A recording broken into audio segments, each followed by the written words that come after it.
Hello, everybody. Hi, Paul.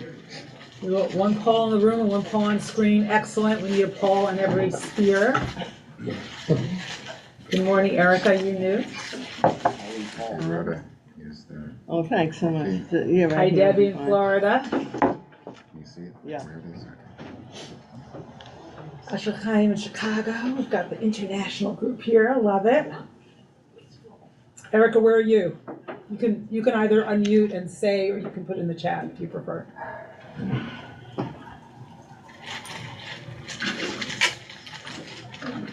Lancaster, Pennsylvania. Nice. Not too far. Maybe one day you'll visit. Okay, so it is 8:47. Oh my God, time to begin. So Michaela, whenever you're ready, please screen share the bracha. So everybody in unison and cacophony. Baruch Adonai.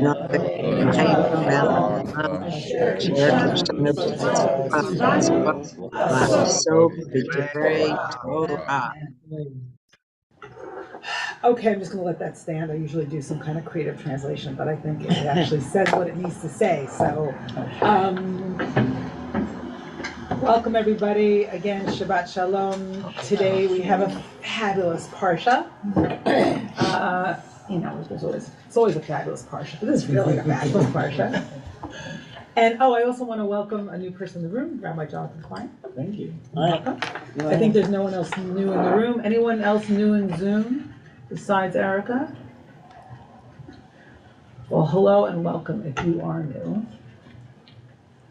So today we're going to look kind of on. I haven't seen you so long. Okay, I'll stop welcoming people. Today we're going to look at the call, and I'm going to share my screen right now so you can see what we're doing. Parshat Va'era, dedicated to the freedom of the hostages on their 99th day in captivity. Ouch. We're going to start in the last parsha and then go forward, and we're going to talk about hearing and speaking. Listening to and speaking the call and what that means. Okay, and we're going to look at two distinct questions. One is, why did God shift God's name from El Shaddai to Adonai? What's that all about? And how does that relate to the call? And how do we hear those names? And the inability to hear. The inability to hear. Can I have one? Oh, here I go. Okay. So here we go. We're starting the last parsha.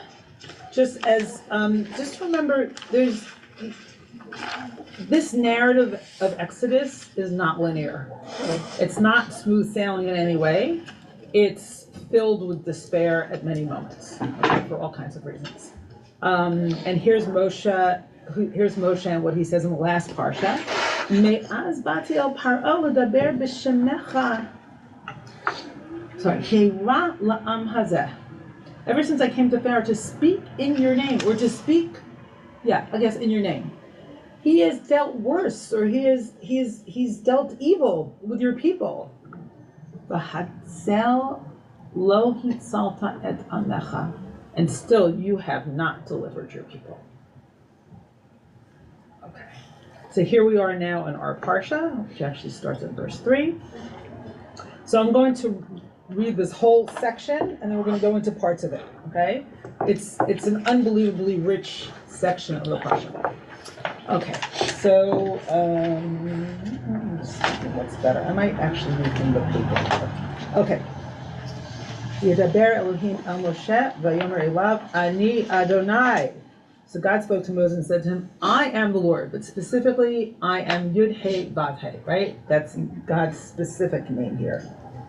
Ve'era el Abraham el Yitzchak el Yaakov el Shaddai u'shmi Adonai lo nodati lahem. I appeared to Abraham, Isaac, and Jacob as El Shaddai, but I did not make myself known to them by my name, Yud He Vav He. So, sounds kind of mysterious, especially since it's actually not true. Small problem. God's Yud He Vav He name was used in Genesis. And it clearly says that Abraham spoke to Yud Hey Vav Hey. So what's going on here? What's the El Shaddai Yud Hey Vav Hey sort of split and nexus, and what does it mean? And why is that important here at this point in the narrative? So I'm going to just go through the whole passage, raise lots of questions, not answer any of them.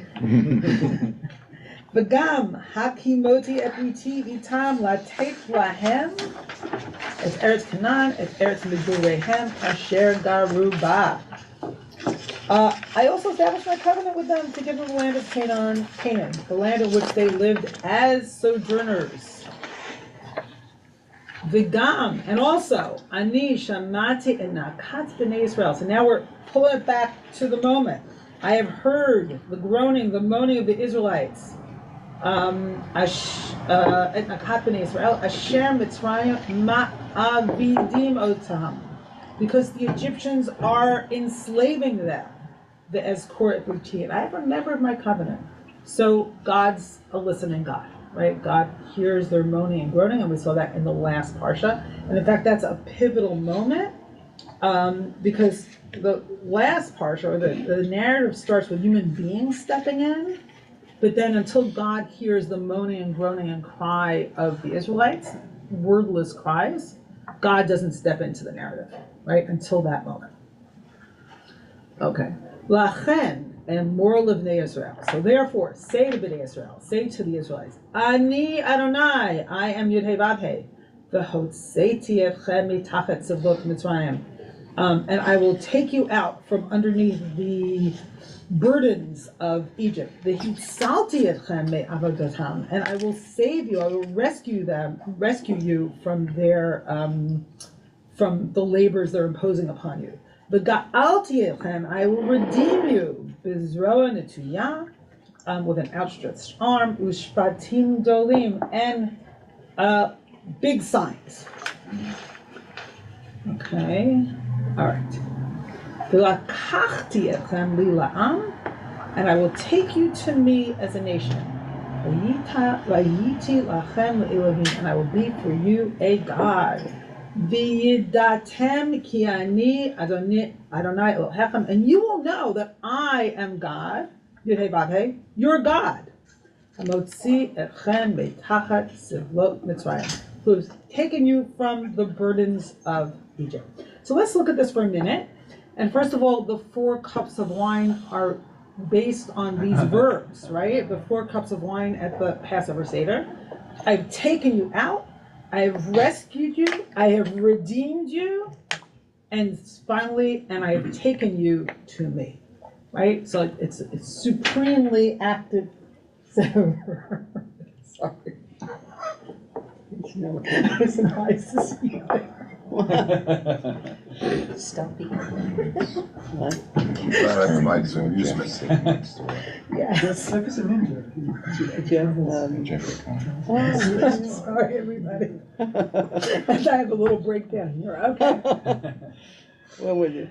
So one could say, and one actually did say recently, Rabbi Joanna Samuels wrote this little piece from the JCC. She's the executive director of the JCC, and a colleague of mine. She said the first 3 can be construed as more physical, maybe, right? I took you out, right, from the sufferings or the burdens, and I rescued you from their labors. But I redeemed you. That may be physical, may be spiritual. But then she writes, that's spiritual, right? That's about the relationship, right? And to me, that seems to be an essential purpose of this whole slavery experience, especially the knowledge of God, right? As it says in verse 7, and you shall know that I am your God. I am Adonai, your God, right? That knowledge, right, is stated again and again as a purpose and a goal of this whole Exodus, slavery and Exodus experience. I'm looking at Rob because he wrote me recently. He said, well, why did they have to go through all this slavery, right? In Egypt? Like, what's the point? And the point seems to be that alienation and redemption leads to knowledge of God. Now, I'm not defending that morally. I'm just saying that seems to be coming up, a stated purpose of the story that comes up from the story itself. Okay.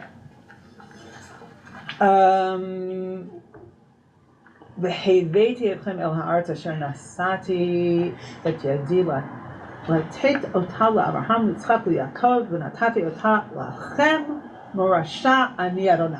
I will bring you to the land which I swore to give to Abraham, Isaac, and Jacob, and I will give it to you for a possession. I, God, right? That's God's restating God's identity as if that has not been stated enough. Vayedaber Moshe ken el bnei Israel v'lo sham'u, and Moshe said all these things to the Israelites, and they couldn't hear it. This amazing message of liberation and love, right, and relation, and they couldn't hear it. Why? Mikotzer ruach u'me'avodah kasha, from like limited spirits or limited breath, narrow breath, right, related to the word Mitzrayim, and from hard labors or cruel bondage. Okay, so there's a lot in there. I'm going to dive into some of these specific points through commentary in a second, but I already see hands in the room and in the Zoom. So we'll start with in the room, Elliot, and then we'll go to Paul. Yes. And also Helio in Brazil. I like to say Brazil because I like that he makes it an international crowd, but so does Jay in Canada. And you shall know that I, the Lord, am your God. Is that the first time that appears? That's a really good question. I'm not sure. It could be. Okay. Well, whether or not. Yeah. I mean, this is essentially what we're saying in the Shema, right? The Lord is our God, right? And to me, it's what's interesting here is that that's linked, okay, to who freed you from the labors of the Egyptians. Uh-huh. That. Oh, God's identity is completely linked to having taken the Israelites out of Egypt. Right. Again and again and again. Yeah. Absolutely. Yeah. So that's God's identity, and that's what's stated right at the Ten Commandments. Right, I am your God, the God who's taken you out of Egypt. Right. That's God. Yeah. But that's an essential defining factor of who God is. Right. Yeah, thank you for pointing that out. Okay, we go to Paul on Zoom. Shabbat shalom. Question and a comment. So, Ikatser Ruach. Michaela, is there? That's here. That's me. That's it's being solved in the room. Okay, go ahead, Paul. Mikatser Ruach. So, what are the ways? Kotzer Ruach. Kotzer Ruach. So, what are the ways to interpret Mikotzer? So, you see right below, you don't see right below on the source sheet, but shortness, being stunted, possibly despondency, impatience, narrowness. Okay, great. Because what strikes me, because we're reading these parshot in these months, in these 99 days, and we're thinking about what's going on in Haaretz. And so here, the Israelites are so disheartened, so narrowed, so constrained, so limited that they cannot hear the very optimistic words of Moshe, and he's merely, conveying what Adonai says. But from everything I'm hearing from my family and friends, and from what you reported in your recent trip, I feel that the incredible cruelty and horror of the events people have been through, that they have not succumbed in that way.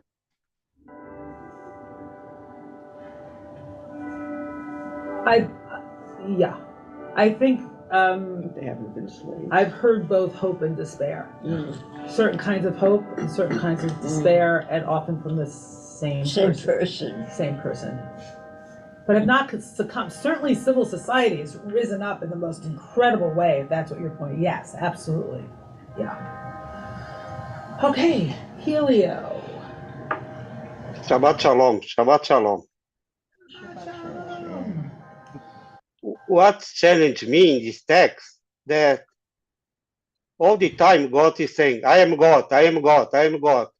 But what kind of God is this that say, okay, I didn't listen you, I only listen you now.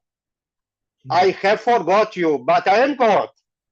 Okay, now I'm listening. And before, why God didn't have listened before? Okay, Asherheim, I until know what Asherheim will say. He'll say, but the Jews didn't cry until now. But it's not good. What kind of God is this that didn't lead before? Oh, no, excellent. So you're actually articulating what Nikki wants to say, but hasn't yet. She's nodding her head, and I know she would have like, what's going on? What kind of God is this, right? You didn't say a thing for 100, 200 years, and now I am God, I am God, I am God. What? Like, so is it all about ego? You suddenly stepped in and you want to be noticed, right? Is that the case? So what Asher Chaim might say, I'll say. So there's a lot about like, you know how you sort of you're in the suffering of the status quo and you don't reach out and you don't cry out. So no one hears you because you're in the suffering of the status quo and you're sort of silenced in that kind of suffering. And then the Israelites finally cried out and groaned and moaned and they were heard. So that's another possibility. Now I don't read. Okay, so Helio, let me just reverse things for a minute in terms of how we read these texts, right?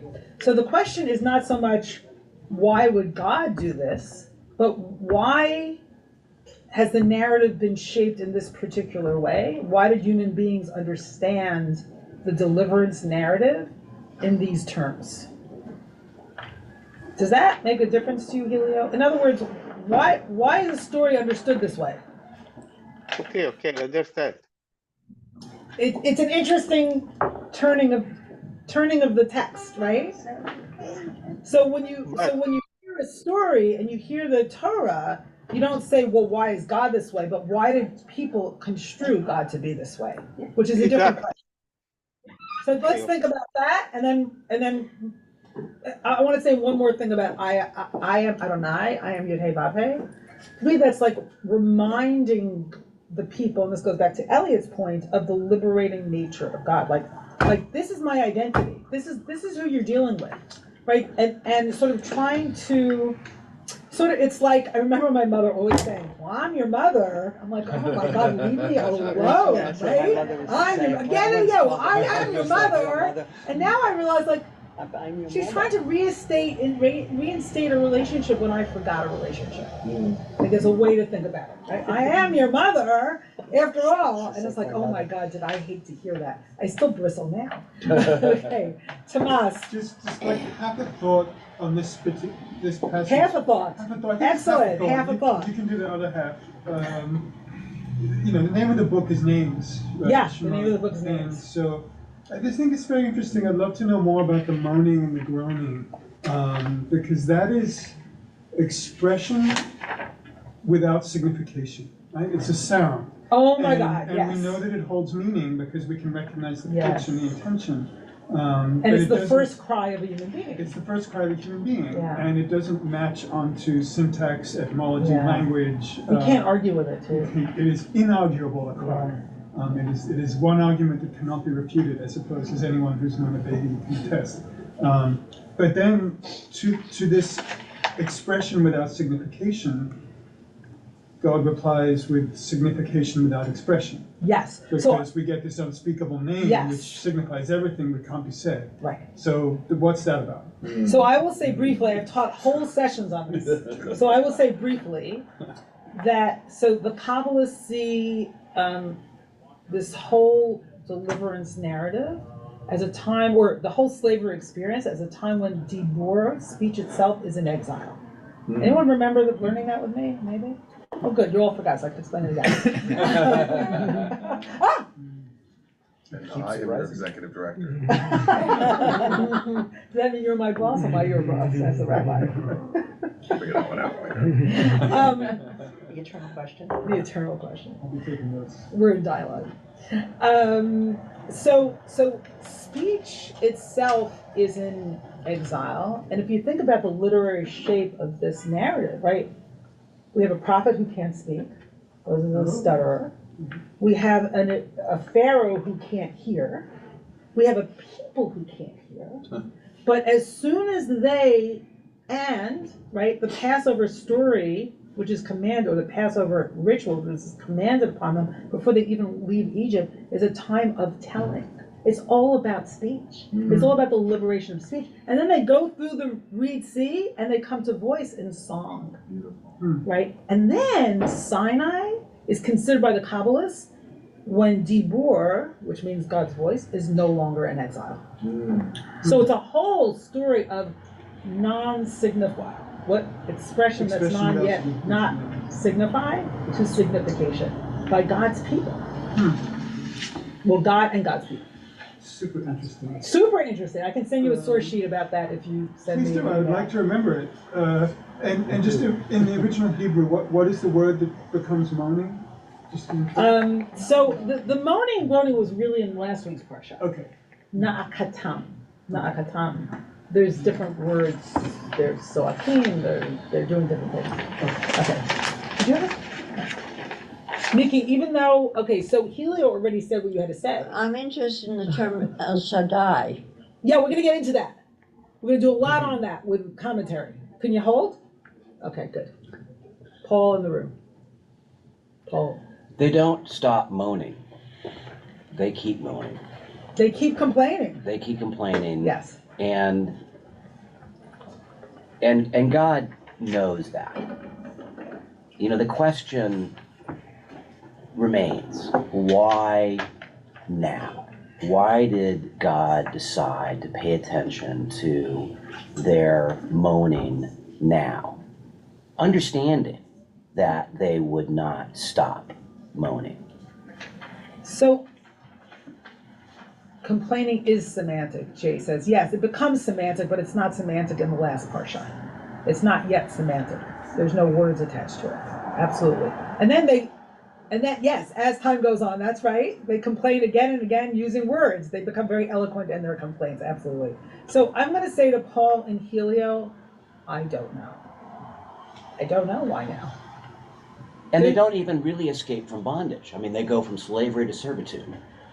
God. But that is freedom. It's the paradox of freedom. But it's. Everybody, what you're saying. So they go from slavery, right? You know, they're Pharaoh's slaves, and the same word is used for what they become, which is Eved LaHashem, right? They become servants of God. But that expression, Eved LaHashem, is the Torah's idea of freedom. So it's a paradox. They're no longer slaves, but they're serving something larger than themselves. I'll ask another question, which is perhaps the use of the word Shaddai is linked to the question of why now? Okay, great. So I'm going to hold that because we're going to go into all kinds of commentary about El Shaddai. But Nikki and Paul, you're welcome to revisit your comments once we do that, which I'm going to do right now because I don't see any other. Okay, Jeff and John. Why now? I mean, maybe the why now is that God was waiting for Moses to be born. I mean, really, like you can try and force certain things in history to happen, but the reality is sometimes it's just not the time. So God was waiting for, that Mashiach, that Savior to be born, and it took 400 years. Yes, but he turned out to be, and I'm thinking God understands that he was bound to be an imperfect and flawed message. Yeah, this is an evolution of God for sure in terms of the development of God. Jonathan.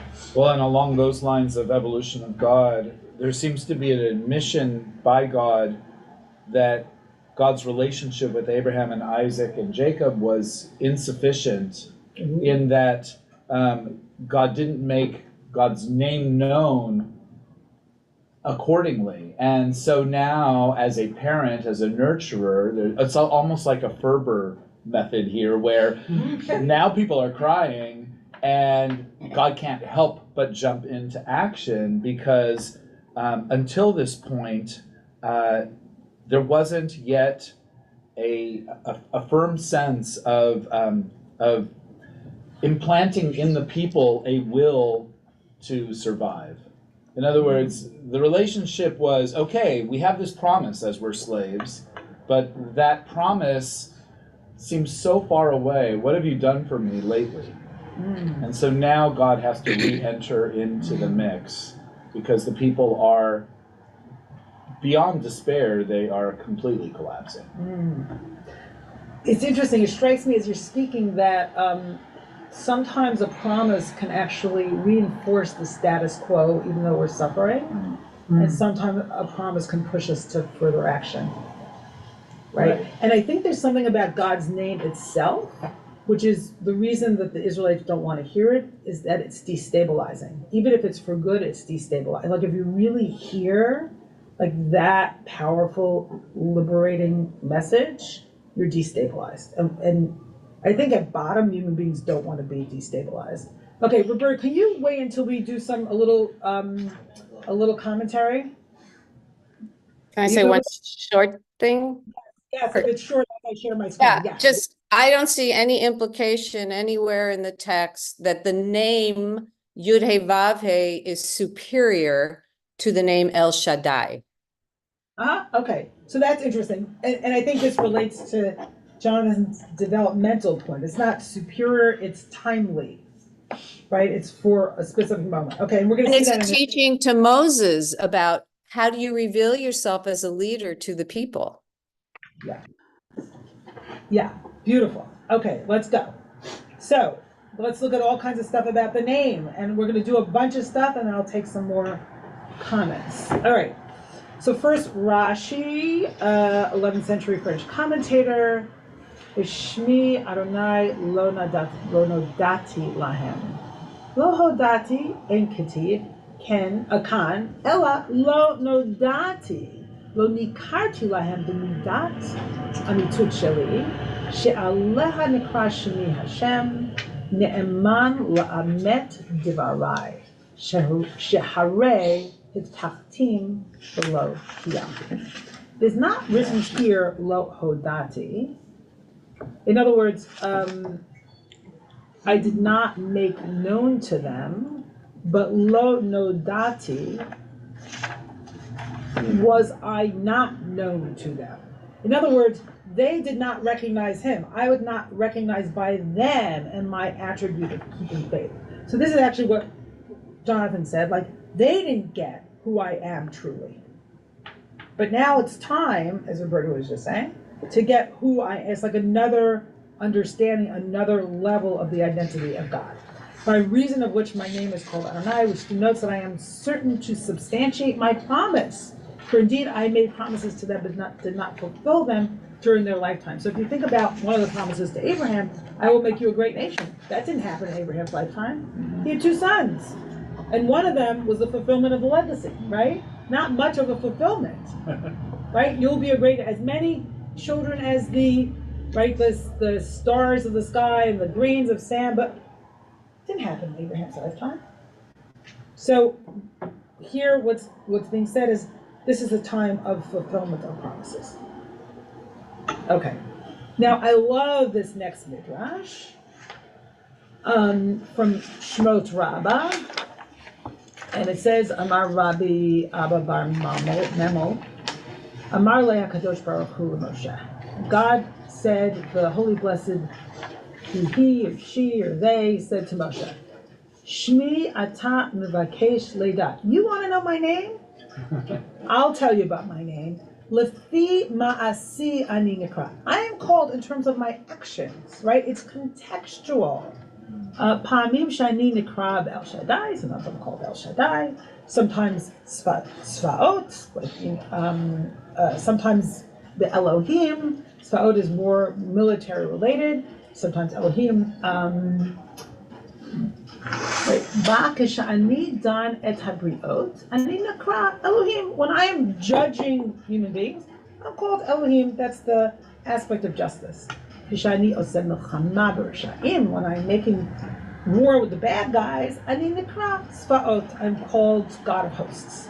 וכשאני תולה על חטאיו של אדם, and when I am sort of weighing the sins of human beings, אני נקרא El Shaddai. כשאני מרחם על עולמי, and when I have compassion on my world, אני נקרא Yud-Heh Vav-Heh, right? Adonai. שאין השם אלא מידת רחמים. Because Yud-Heh Vav-Heh really, it's only related to Midah of Rachamim, the aspect of compassion. As it says later on in Exodus, Adonai, Adonai El Rachum B'Chanu, which we sing on the high holidays, Adonai, Adonai El Rachum B'Chanu.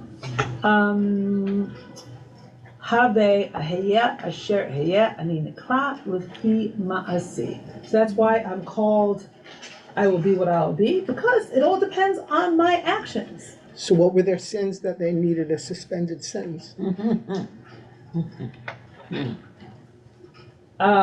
Their own humanity.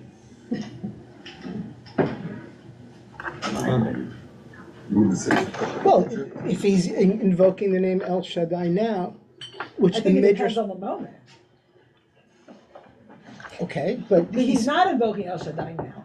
El Shaddai was for Breshit, was for the Avot. So then I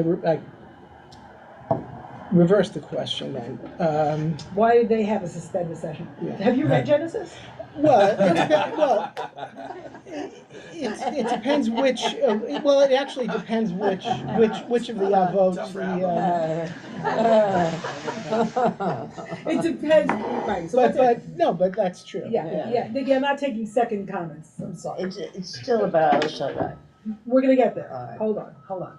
So I want to say something about El Shaddai, which is really interesting, because Shaddai is related to the Hebrew word for breast, Yes. Shaddayim. And every time, or maybe almost every time, I'm not looking at a concordance right now, El Shaddai is used, it has to do with the promise of fertility, of birth. Right? And now we're in a different developmental moment. Right now we don't need El Shaddai. Why? You open up Exodus, and what are they doing?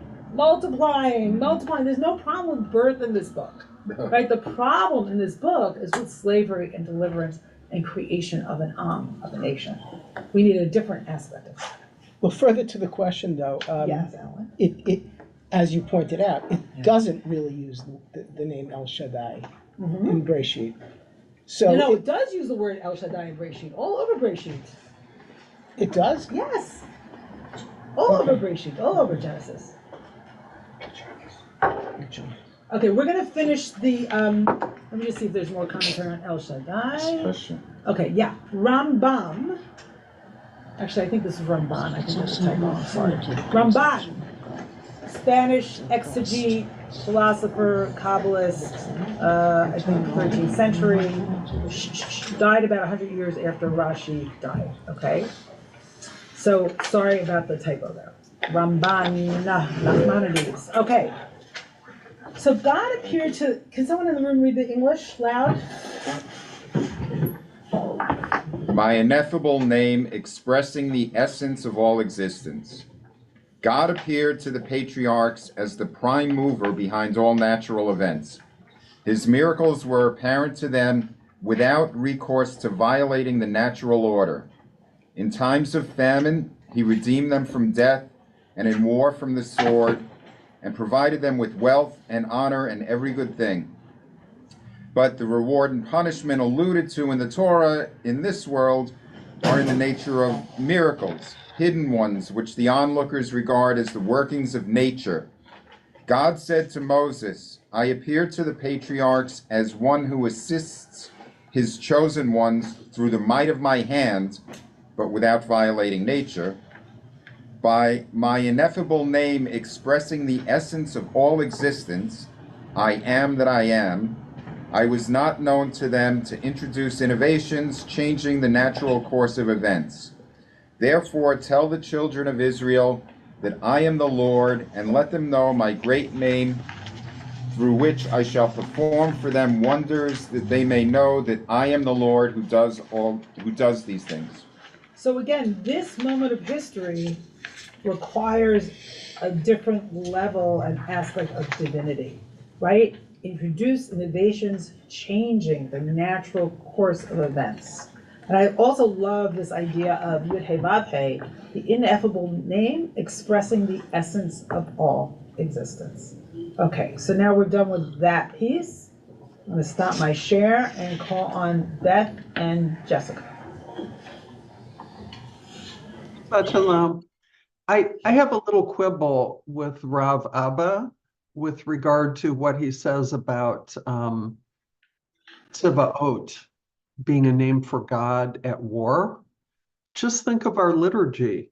When we say Kadosh, Kadosh, Kadosh, Adonai Tziva'ot, Malol Kol Aretz Kavodo, it's all about the God of the physical universe, the God of the stars, the God of the legions in the sky. And it's, the legions in the sky are certainly marching around. So I guess in that sense, you could consider it somewhat warlike.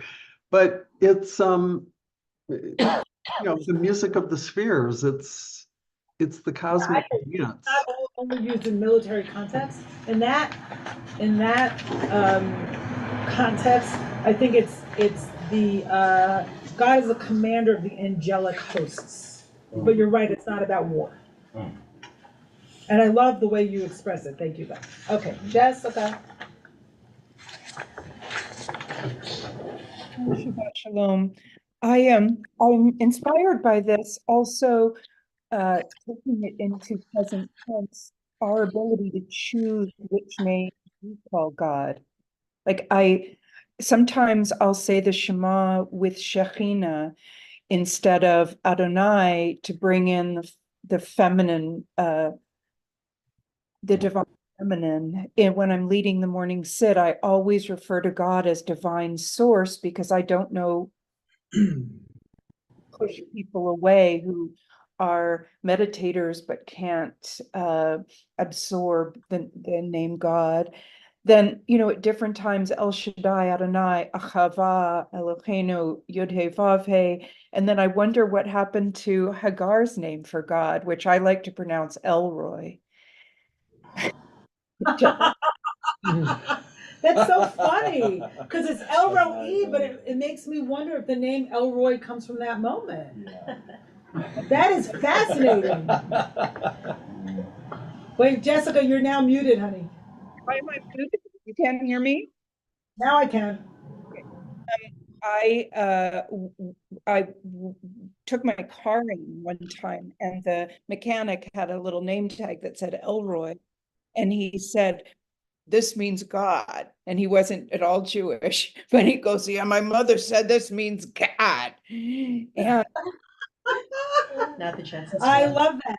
And of course, names are contextual. And I love that you, like any good rabbi, Jessica, would use the names of God contextually. Like what are the needs of this moment? What name of God do we require at this moment? And what will bring us to right action?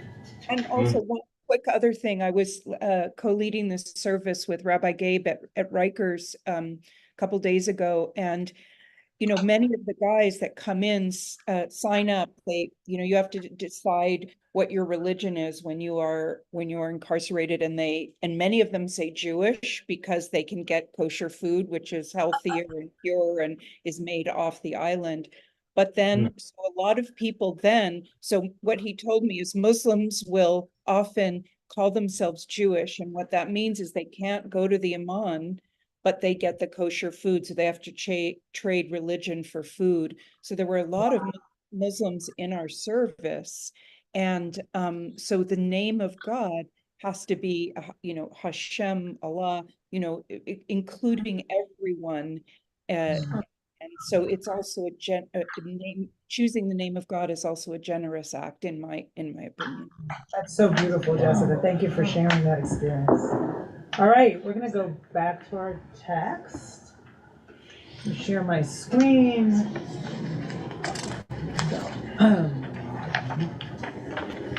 Here we go. All right, so now we're going to, what's this? Why couldn't they listen? What's the status of their souls that they couldn't hear? So remember, Lo shamu al Moshe mikotz haruach u'mei avodah kasha. They could not listen to Moshe because their spirits were crushed by cruel bondage. Okay. So let's go down here. And first Rashi, right?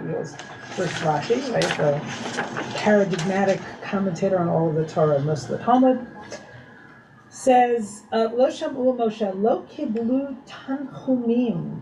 They did not accept his words of comfort, right? And, you know, I imagine all of us have been beyond comfort at some point. You just can't hear it, or you don't want to hear it. Okay, mikotzer ruach, you know, the sort of narrowness of spirit. Kol mishahu meitzar, if one is in anguish or stress, ruach unishimato kitsara. I love this. His breath comes in short gasps. The eino yachol laharich b'nishimato, cannot draw long breaths. So they too, you know, we think we're so cool with our, with our meditation and breath. Clearly, Rashi understands what it means to take a deep breath, right? And the spiritual import of that. Okay, so here's a little, people know I'm not a scholar of Kabbalah, but I found this and I want to share it with you. In Kabbalistic terms, the children of Israel are stunted in the Ruach level of soul. Like animals, they exist from day to day with only the nefesh, the level of soul that animates the body, right? You know, eat, sleep, focus on physical survival. They have neither time nor energy to access the ruach and neshama levels of soul. The neshama is the soul level where one could hear one's calling and receive inspiration. The ruach is the level where one is seized by the drive and motivation to seek that calling, to do something new. And they were described as having children like animals by the midwives. Correct. Chayot. That's right. That's really interesting. So maybe they are living on a very basic level at this moment in time, which makes sense when you're oppressed, and even when you're not quote unquote oppressed. You think about people in our society that work all the time, and life is completely defined by obligation and fear, by not measuring up. Tony. I'm feeling convicted myself that much of the time I feel like I'm just, much of the time I feel like I'm living on that lower level. Yeah, thank you for sharing that, Tommy. I don't think you're alone, and it's certainly a state of being that I've experienced and that I struggle with, right? Yeah. One wants freedom, and what does that mean? As opposed to the compulsions of the day.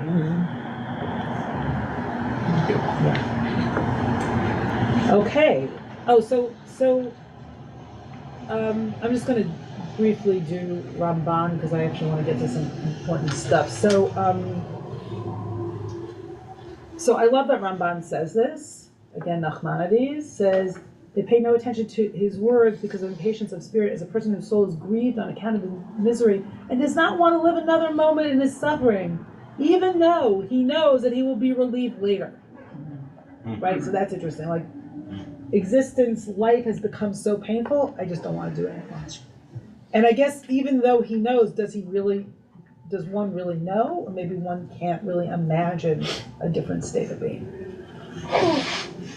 Which I think really does relate to despair and sometimes perhaps to suicide, not being able to imagine a different state of being.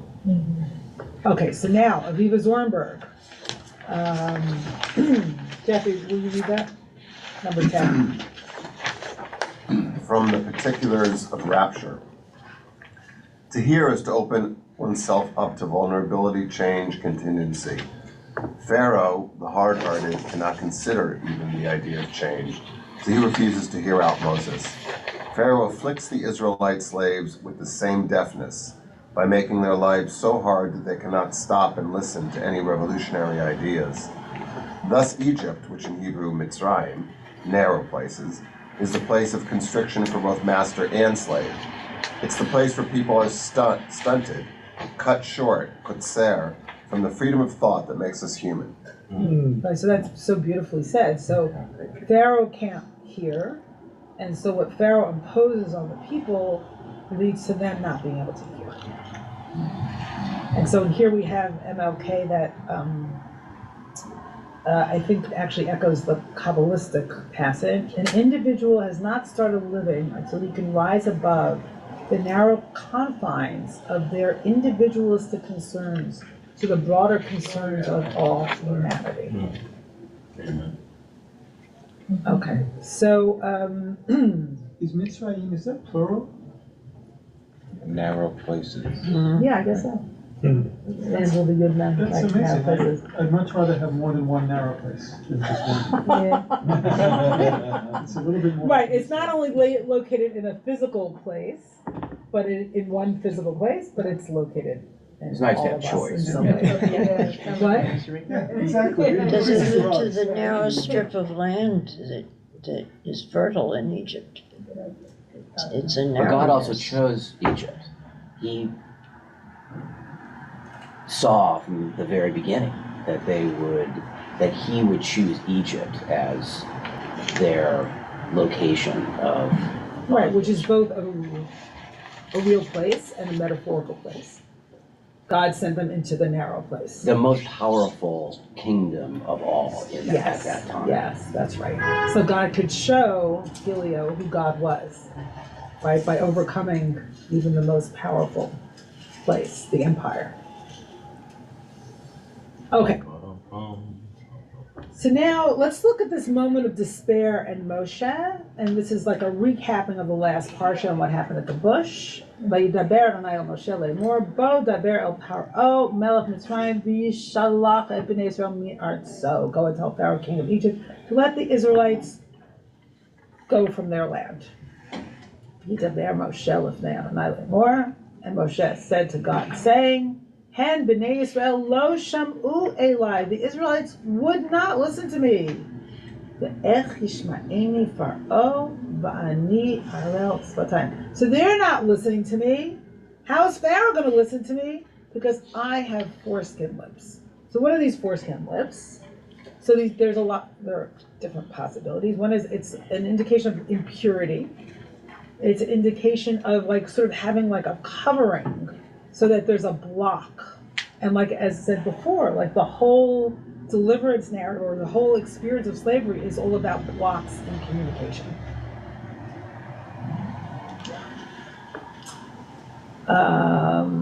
Okay, so now here is Arthur Laskow, who really brings it together, the name and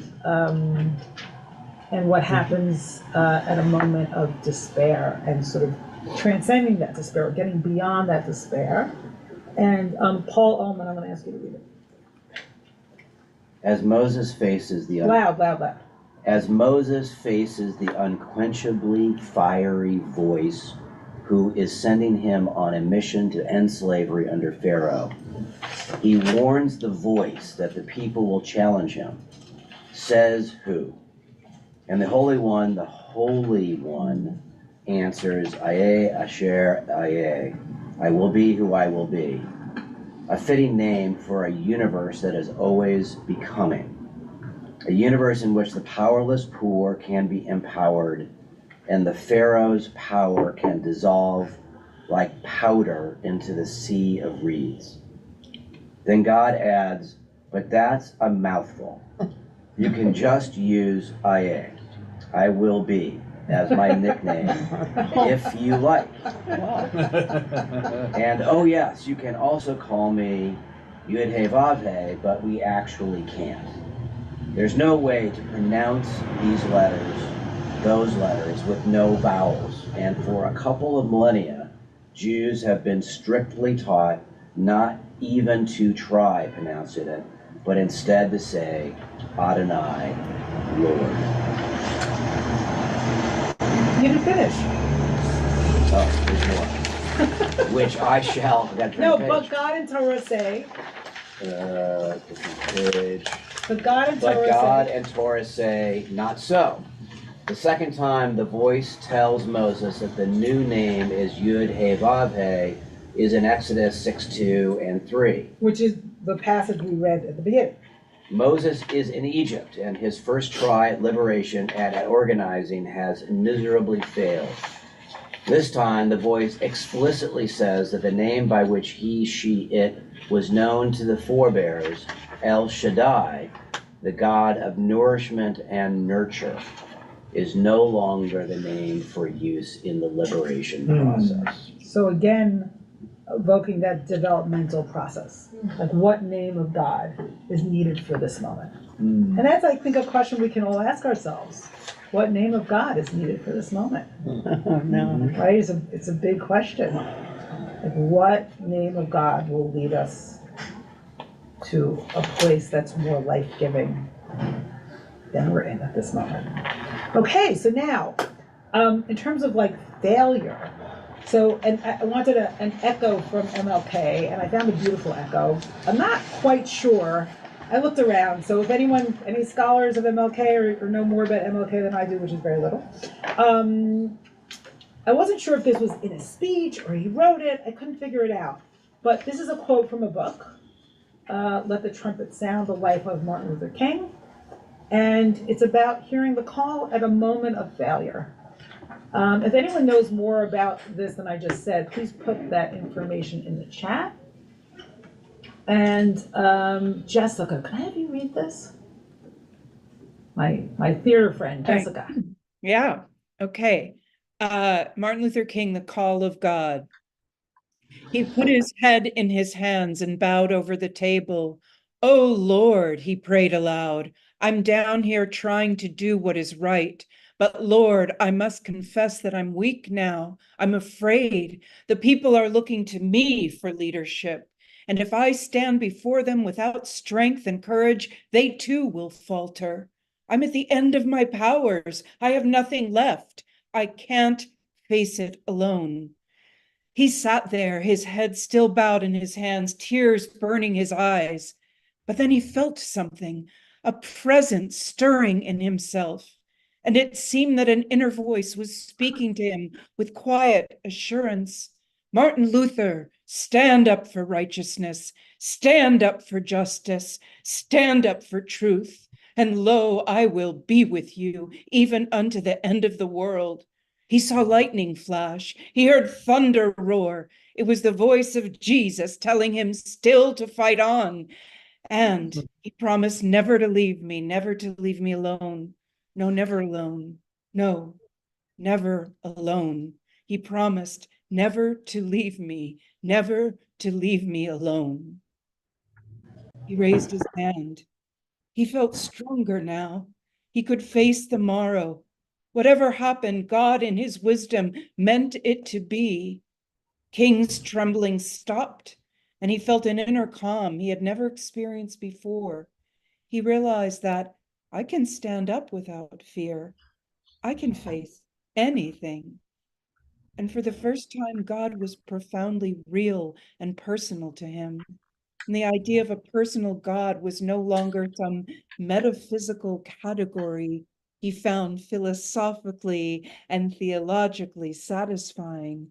No, God was very close to him now, a living God who could transform the fatigue of despair into the buoyancy of hope, and who would never, ever leave him alone. Thank you, Jesus. Thank you, thank you, Jessica. Different job. That was a beautiful reading. Yes. And I wanted talking about the ways we describe God for those of us who don't really hear like an actual oral voice of God. I wanted to offer this poem as well, a different kind of poem, and I'll read it. The Call of Love. Love's Bidding by Reverend Tyrone Holmes. The rules are simple. Every single woman is someone's daughter. Every single man is someone's son. When they meet trouble, feel their parents' pain, the sadness and despair, the raw terror. Don't flee from this, embrace it, meditate on it, let it surround you until there's a pit of agony where your stomach once was, until you lose sight of the four directions, until your life is so consumed by prayers for their safe return, for compassion, for light, and for warmth, that you forget they are not your kin. Then, while the bloodlines are blurred, get up off your comfortable cushions, your boardroom chairs, your seats of separation, and go out into the world and do love's bidding. Nice. Okay, I'm going to stop my share, and I'm going to invite people who haven't spoken yet. Let's see if anyone would like to speak. And if not, Unfortunately, I'll offer people a second round.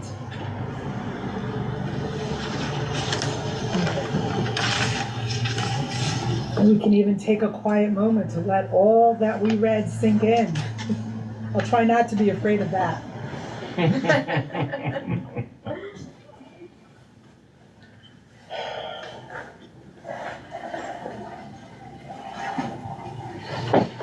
Marla. This idea that people were so ground down that they couldn't hear God, they couldn't experience that. I don't know, it reminds me of my own conflict where I'm never sure if I'm more in touch with God when things are going badly or going well. When it's going in my favor, it's like, oh, okay, God's blessing everything, this is great. And then when things are a disaster, it's harder for me to be like, okay, God is still there. It's more like, oh, just what I always thought, it's just a godless universe and everything is arbitrary. So it doesn't lead you to call out to God at that moment? Only in despair or frustration. I can't say with faith or belief. But that's It's something. a struggle. yeah. That's something, even in despair and frustration. I mean, the thought is there at least. The thought is there. But the belief is shaky. Yeah. Okay, I'm calling Jay on screen. Jay Yair. I'm debating whether to raise this, but it's a struggle for me. I think I've articulated before in other contexts here, which is, I mean, this idea of a context of choosing the name and to the context, as you know, Jessica does amazing things. She, serves people who are in a hellhole. Martin Luther King, of course, beyond the even description. And yet there are people who choose names and are emboldened by a particular choice to do bad things. Yes, absolutely. And it's the same process. And so I'm struggling with that.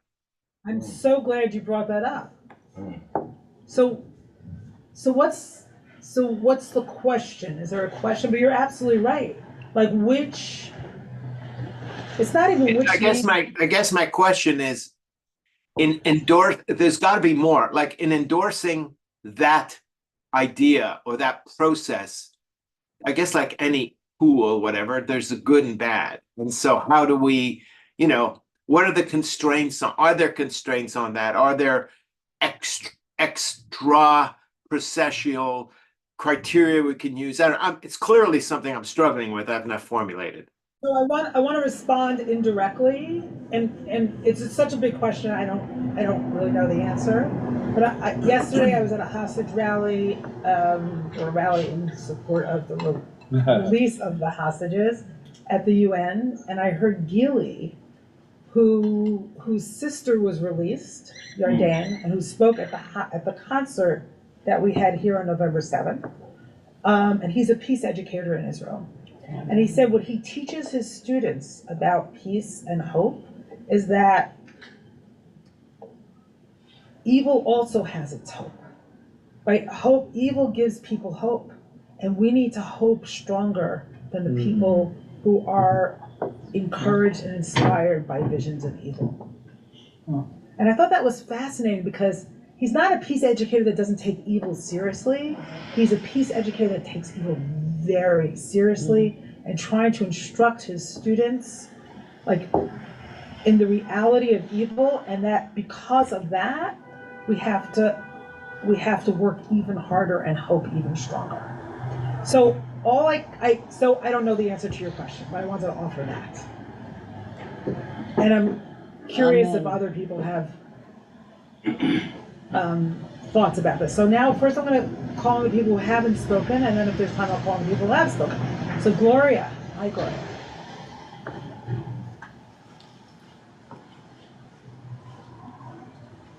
Okay, I'm unmuted. I have a, when we're talking about choosing names. Yeah. Uh-oh. What? Can't hear you. A little louder, a little closer to your computer, maybe? Oh, okay. Can you hear me now? Excellent. Yes. It's okay? Yes. Okay. So I have a great deal of trouble when we talk about choosing names because, how do I put this? In English, we have restricted ourselves to the name God. But the name God, for me, associates with a male, powerful figure. Yeah. That's so restrictive. It's totally restricted. Have you tried, I know it's not English, but have you tried Shekhinah? Calling upon, invoking the feminine presence of God? Yeah. And it makes a difference, doesn't it? Absolute and source and universe, because I am always aware that we are creatures of the stars. We have the same chemical makeup as we have the same makeup as the stars, yes. And we also have DNA in similarity with the plants. Are part of the whole universe, and to constrict to that narrowness to me is an insult. It's a kind of Mitzrayim. It's a kind of narrowness. Yeah, thank you, Gloria. Okay, so I'm going to go to Jesse in the room who's not yet spoken, and then Amy online who's not spoken, and then we'll do some second round people. Yeah, I just have so many reverberations from our whole discussion, like starting from narrow places, the plural, and master slave, which comes through. It's such a phrase, like we're called Hegel. Yeah. Which is just this framework that the person who's in power in some ways knows too little. The master-slave dynamic, the master doesn't want to know the slave. Well, not just that they don't want to, but that they don't have to. Like the person who asks, their worker for a date, they don't have to worry. Oh, you're going to worry if you won't get the promotion or you'll get fired. Or the bully, at school can just walk around. But the person who's disempowered, they know what happens if I don't do what this person says. They know I have to avoid the cafeteria. One person has to know too much. Yes. And is so hyper aware of everything, and the other person knows too little. Is blissfully, unconscious. Yeah. And it speaks also to the sense of that whole binary of we're always stuck. If we're in power or if we're disempowered, we're stuck. Yeah. And I think we are stuck, right, generally, because even in what you're speaking of, the rallies, everything is is I'm right or I'm right, and the only way we get anywhere is if we have compassion, everywhere, for ourselves, for each other, wherever we identify. On any side, we're not going to get anywhere unless we also have compassion for the other, loving us. So you see compassion as a liberating force, and it's interesting because compassion is associated with Yud-Heh Vav-Heh. Exactly, right? That you need to be connected to God in a way that's not going to be I'm right and you're wrong. It's got to be I'm at peace, I'm at one, there's a unity, we're connected. Nobody's over anybody. There's something, I feel that's the reverberation that's coming through here. Amen. That it's narrow places, right? Yeah. Right? Mitzrayim. Thank you, Jesse. And I will say, I hear what you're saying about rallies, and this rally for the hostages was not that way. No, I know. Some of them are like, we want the hostages back, and we want peace for everybody, right? There was some of that, yes. Yes. A lot of the rallies are not that. They're like, we want this, and we don't like you, and we hate you, and whatever happens to you, whatever. Correct. So you're seeing like sidism as the narrow place. I think so. The binary. That's what I'm hearing. The binary. Yeah. All right. So now I'm going to Amy online. I'm going to ask everybody, since we only have a few minutes, to be concise and get some more voices on the table here. Amy. I just wanted to respond to the beginning when the people accepted the Egyptian yoke because this was something that was promised through Abraham. This was part of the covenant of Abraham, and they accepted it without complaining. And I'm going to read you from the Midrash really briefly. They therefore were worthy of being redeemed because their covenant into which they entered with their forefathers. And so he proclaimed, I will lead you, I will deliver you, I will redeem you, I shall take you as my people.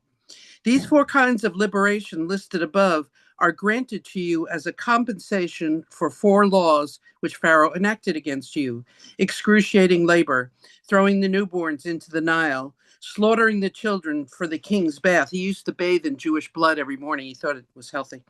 And withholding straw needed to make bricks. We drink 4 cups of wine on Passover to thank Hashem for each of the above mentioned types of freedom. Thank you for this midrashic understanding. Okay, so I see Rhoda hasn't said anything. I was thinking of Joseph from a few weeks ago. Yeah. How he knew that God was guiding him. And how does one know if one has prayed and truly meditated and really transformed? You can feel, and we can feel, and at the same time we feel our heart opening, which I think is the purpose of life, to open our heart more and more. And we will be compassionate as well as loving ourselves and feeling that it is coming through from God. It's just beautiful, Rhoda. I love the like connection with Jesse's comment that the heart opening is a way of knowing, right? And that's precisely what Pharaoh did not want to do, is know, and also Pharaoh had a hard heart, right? Just to link it back to the narrative. Okay, going back to Helio and then Tony, and then I think we're gonna call it a wrap. Helio, Hi. how you doing? How's your question doing? I have a question that's a big question. Maybe it's good to sit with it. We say all the time about this immanent God, this personal God, this intrinsic God. For sure, you have the transcendental God that can naming himself. I think we have this personal God, this immanent God, because it's so difficult to deal with the transcendental God. The transcendental God, that is for sure, is not about me. It's about, I don't know what, but it's not about me. It's so difficult to deal with it. So you have to, no, we have a personal God. But really, we need a personal God. Or it's a defense against the transcendental God. That is so difficult to do. It's only to think, to sit with this question. So we need a personal God, and it's hard to deal with a transcendent God. Exactly. What I don't hear is the question.